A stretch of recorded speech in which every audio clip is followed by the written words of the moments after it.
What's the story, Morning Glory? What is the word, Hummingbird? Thank you so much for clicking on my channel and for joining me for this review of The Real Housewives of Atlanta, Season 15, Episode 9, Better Late Than Never. No, Better Late Than Ugly. Sorry, Better Late Than Ugly. So I'm just going to start off where it kind of got interesting for me. Sonia is going to be hosting a charity event.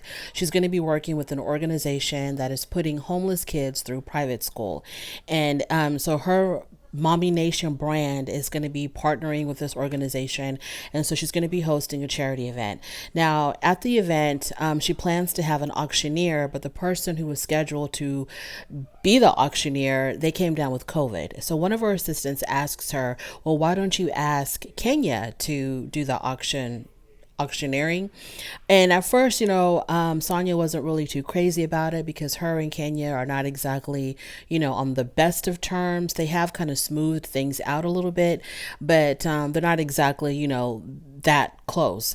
So she considers it and she's like, you know what, that's a good idea because, Kenya can definitely put on a show, make it interesting and, make it do what it do to get the people to start signing checks. Now, I didn't see anything wrong with her asking Marlo because she is a whole lot closer to Marlo. Marlo has a personality and Marlo loves money too. So I don't know why she didn't just ask Marlo to do it since that's, she's a lot closer to Marlo than she is to Kenya. Moving on from there, we have Drew. So she's at home with her mom and her sister, and this is just a moment where we get to learn more about Drew's background and get to learn more about her sister. So her sister, who is 20 years older than her, talk about an age gap.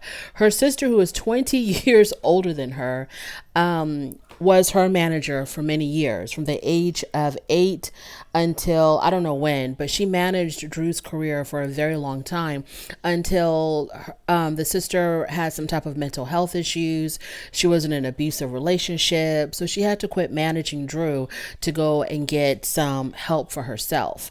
So they're just talking about that and, what her sister went through. And Drew was just grateful that her sister came out of that a survivor and that they're able to resume with their relationship because there was also the issue with Ralph where Ralph had banned the sister from Drew's home for quite a few years. And so now they're just reconnecting again. And it was nice to see them reconnecting. The sister looks a lot like Drew. They really do look alike. And I'm just wanting to know, like, how old was the mom when she had Drew? If her oldest daughter was already 20 years old. I'm just really curious about that. Moving on from there, we have Sheree. So Sheree has an OG dinner. Everybody was there except for the one and only Nene Leakes. So Sheree has this dinner with the people that were on the first season of The Real Housewives of Atlanta. She invited Kim Zolciak, Lisa Wu, and Deshawn Snow. Of course, it's quite obvious that Nene Leakes wasn't there. And I'm not quite sure exactly what's going on there. I don't know if it was because Sheree didn't want her there or if Bravo didn't want her there. I'm thinking more likely Bravo didn't want her there. Maybe Andy Cohen has something to do with it because it seems like, Andy and Nene are not on the best of terms, especially since Nene had sued Bravo and had named Andy Cohen as one of the defendants. And so, yeah, it's a lot going on there. So maybe that's why Nene Leakes wasn't there. So this is where she invites these 3 women to Portugal. She's going to be the one planning the trip, and along with the current cast, she also wants these 3 women to also attend the trip to Portugal. Okay, fine. Now, Kim Zolciak, whatever she was talking about as far as her marriage and foreclosures, I'm not going to comment on that because coming to find out, Kim Zolciak, I don't know what's going on with her. I don't know if she's lying. I don't know if she's confused, but recently in real time, as we all know, it was announced that her and her husband, Croy, were going to be getting a divorce, that both of them have filed for a divorce. And it looked like it was getting kind of contentious. He was accusing her of being addicted to gambling and not taking care of the kids, etc. It looked like it was going to get kind of ugly. Then all of a sudden, they both withdrew their divorce petitions and they're back together again. So whatever Kim was talking about, I'm not even going to comment on it because I don't know what's real and what's not real. If she went into foreclosure or she didn't, if her marriage is good or if it's not, I have no idea. So let's just move on from there. Lisa Wu and Deshawn Snow, both of them ended up getting a divorce after season 1. Lisa Wu was divorced from Ed Hartwell, who later on had a baby with Keisha Knight Polium. Ed Hartwell had a baby with Keisha Knight Pulliam, the girl who played Ruby Huxtable on The Cosby Show. And that relationship between those two people, I mean, it lasted all of 15 seconds. I guess as long as it took to make the baby. Because after that, I mean, it was like they were together for a hot minute. Then she was pregnant. Then they broke up. And they broke up while she was still pregnant. I think they were actually engaged. I don't know what. I'm so curious to know, like, what the hell happened between Keisha Knight Pulliam and Ed Hartwell. Because Keisha Knight Pulliam, she just comes across, I don't know her personally, obviously, but she just comes across as a very nice, sweet, mellow, down to earth kind of woman. And, Ed Hartwell was like really soft spoken, like this gentle giant. What happened between Keisha Knight Pulliam and Ed Hartwell for him to leave her while she was pregnant? And I think that he even demanded a DNA test, I think. So they have a child together. So after that relationship ended, Keisha Knight Pulliam moved on and she married somebody else and she ended up having another child. I think she had a little boy recently. I don't even know why I'm talking about Keisha Knight Pulliam so much, but yeah. And then we saw Deshaun Snow. She was married to the basketball player. I think his name was Eric Snow. They got divorced after season 1 of the Real Housewives of Atlanta, and now she says, she's still dating. So yeah, not much. And then Sheree talked a little bit about Martell. She keeps on talking about how he gets such a bad rap. Martell gets such a bad rap. Martell does not get a bad rap, Sheree. Martell does this to himself with the things that he does and the asinine things that he says. He does it to himself. It's not like he comes across as this great guy and the public just doesn't like him.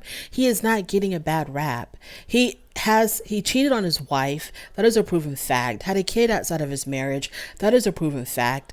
If you have eyeballs, you will definitely see how he mistreats his ex-wife, Melody Cherie. It's not a bad rap. This is what he does to himself, but you just want to ignore the red flags and continue on this path. But anyways, it doesn't matter because it's a fake relationship. Moving on from there, Sonya. So now we are at her Mommy Nation event. Why is Sonya so loud? Every time her scene begins, she is hooping and hollering and screaming and yelling. Sonya, why are you so loud? So her sister is fixing her hair. And there's tension already between her and her sister. Her sister was not happy because Sonya never gave her the schedule, never told her what the hell was going on. I guess Sonya contacted her sister at the very last minute and she was like, come over here and do my hair. And, her being a sister and I guess feeling grateful that Sonya is allowing her and her family to live with them, I guess she feels like she can't tell Sonya no. We also find out that Sonya's brother-in-law, Tyrell, is no longer working for her. Okay, so the sister was telling her, you don't tell me what's going on. I just have to drop everything that I'm doing. And on top of taking care of you, I got to take care of myself and my kids, get everybody together and also, watch over your son. And it's kind of like Sonya is taking advantage of her sister, taking advantage of the free help from her sister. And her sister in turn feels like she can't really say nothing about it because I'm pretty sure she's not paying rent at Sonya's house. And so she feels obligated to do whatever the hell Sonya asks her to do. And I'm pretty sure Sonya tells her sister, well, girl, you better do A, B, C, and D because you're living with me for free. I'm not charging you for rent. So you can at least do blah, blah, blah. So the sister was really like in her feelings. The sister was really upset. And so then Sonya starts crying because her sister told her the business. Her sister told her the damn truth. I don't know why she was crying. Like, what the hell's going on? Why are you crying? So, from there, Sonya calls Kenya and she's like, where the hell are you? The event's about to start. You're supposed to be my auctioneer. Kenya's still getting her hair done. So she's still getting her hair done and she's like, I'm going to be there. And then Kenya had a gripe about the seating arrangements at the event. Kenya told Sonya, I don't want to be separated from my plus one. I don't care where you seat me. I just don't want to be separated from my plus one. Okay, Sonya was like, girl, whatever, fine. Y'all can go sit by the kitchen, by the bathroom for all I care as long as you get here on time. So Candy shows up and Candy's tired as hell. Candy is tired as hell. You can tell she's tired because the night before she was doing an escape concert and something else, and now she's here at this event. And then later on that night, the night of the event, she's gonna have to go do another concert. Yeah, Candy was through. So the event finally begins. Sonia stands up and gives her speech about what the charity event is for. It's a wonderful event. I mean, it's a wonderful charity, giving homeless kids an opportunity to attend private school. That's awesome. And so this is honoring, or it's supposed to, also like assist like the kids' mothers, do something for them. So Kenya ends up showing up, thank God, but she was like a whole hour late, and I thought her outfit looked good. Yeah, I'm not going to talk about her body because my body has, a lot to be desired, so I'm not going to say anything, but her outfit was really, really, I thought her outfit was great. I thought Kenya looked great. So Sheree was presented with a mommy award because at this event, Sonia was giving out awards to the mothers, I don't know, all the mothers, some of the mothers, I don't know. But we did see her give an award to Sheree. And I was kind of like wondering, why was Sheree singled out for this award? Because first of all, I would have thought that we would have seen Sonia give an award to her own mother, or her sister wasn't there, or given an award to all the ladies, because they're all doing the damn thing as far as, being mothers to their children and juggling careers and being wives and all of that. I thought she would have given an award to all of them, but for whatever reason, she singled out Sheree. And Sheree's son, Cairo, came to present her with the award.